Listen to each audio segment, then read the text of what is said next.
Hi friends, welcome back to our YouTube channel.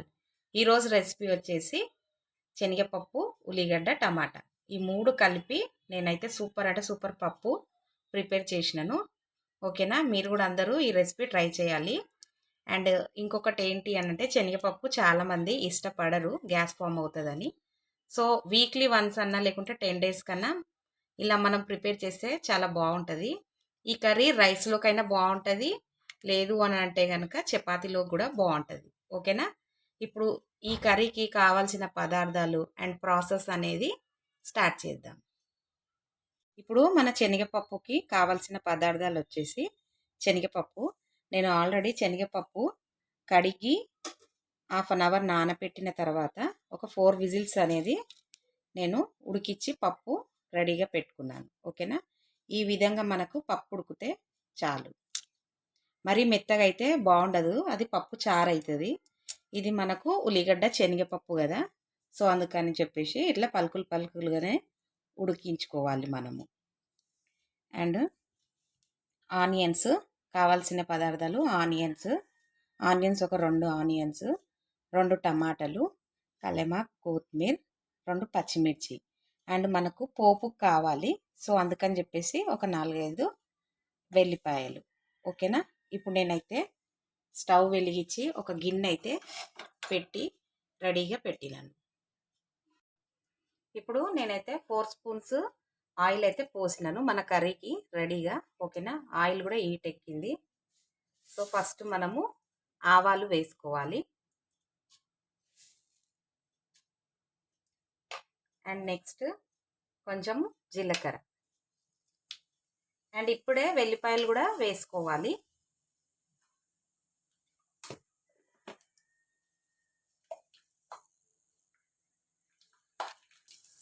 ఇప్పుడు మన పోపు అయితే మంచిగా ఫ్రై అయింది కదా, ఇప్పుడు మనం ఆనియన్స్ అయితే వేసుకోవాలి.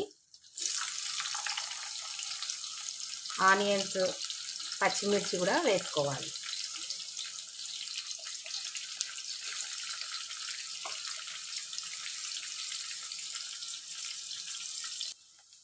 ఇప్పుడు ఆనియన్స్ అయితే మంచిగా ఇట్లా ఫ్రై అయితే చాలు, ఎక్కువ ఫ్రై అవ్వాల్సిన అవసరం లేదు.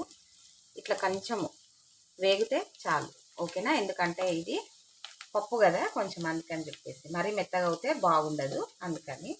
ఇప్పుడు మనము రెడీగా కట్ చేసి పెట్టుకున్నాం కదా టమాటా, కలమ, కొత్తిమీర ఇప్పుడే వేసేసుకోవాలి.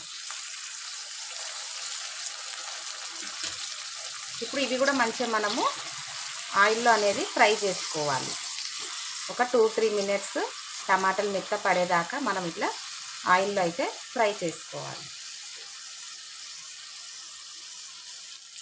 ఇప్పుడు మన టమాటాలు కూడా మంచిగా ఇట్లా మెత్తపడ్డాయి, చూసిరు కదా, మంచిగా ఇట్లా మెత్తపడ్డాయి.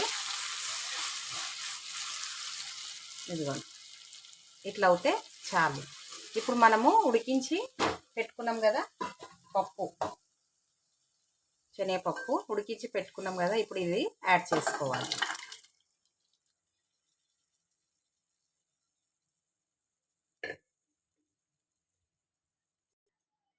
ఇప్పుడు పప్పు యాడ్ చేసుకున్నాం కదా, ఇప్పుడే స్పైసెస్ అనేది కూడా మనము యాడ్ చేసుకోవాలి. ఓకేనా, ఫస్ట్ మనము అల్లం వేసుకోవాలి, 1 స్పూన్ అల్లము. సాల్ట్ ఇప్పుడే కర్రీకి తగ్గట్టుగా సాల్ట్ కూడా యాడ్ చేసుకోండి. నేనైతే 2 వేస్తున్నాను సాల్ట్. ధనియాల పొడి అయితే నేను 3 స్పూన్స్ వేసాను. పసుపు 1 స్పూన్, కారము 2 స్పూన్స్ వేస్తున్నాను. అండ్ కొంచెం గరం మసాలా అనేది వేసుకోవాలి. ఎందుకనంటే ఇది శనగపప్పు కదా, కొంచెం బాగుంటుంది. గరం మసాలా వేస్తే మంచి స్మెల్ అనేది అయితే వస్తుంది. ఇప్పుడు ఇవన్నీ ఇట్లా మంచిగా మనము మిక్స్ చేసుకొని ఒక 5-10 మినిట్స్ అనేది మంచిగా మనము కర్రీ అనేది ఉడికించుకోవాలి. శనగపప్పు, టమాటా, ఉల్లిగడ్డ ఇవన్నీ మంచిగా మనము ఉడికించుకోవాలి ఒక 5 మినిట్స్.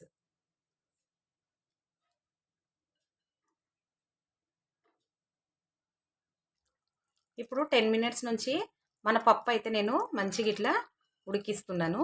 ఓకేనా? ఇప్పుడు పప్పు అయితే మంచిగా మనకు ఉడికిపోయింది. అండ్ టమాటాలు, ఉల్లిగడ్డ, పప్పు అంతా మంచిగా ఇట్లా ఉడికిపోయింది. ఓకేనా? ఇది కొంచెం మనం ఇట్లా గ్రేవీగా పెట్టుకోవాలి. ఎందుకంటే మనము రైస్లో తింటాం కదా. ఇది రైస్కైనా బాగుంటుంది, చపాతీకైనా బాగుంటుంది. కాకపోతే కొంచెం గ్రేవీ ఉండాలని చెప్పేసి నేనైతే కొంచెం ఇట్లా వాటర్గా అయితే పప్పు అనేది పెట్టినాను. ఓకేనా? ఇప్పుడైతే నేను స్టవ్ ఆఫ్ చేస్తున్నాను.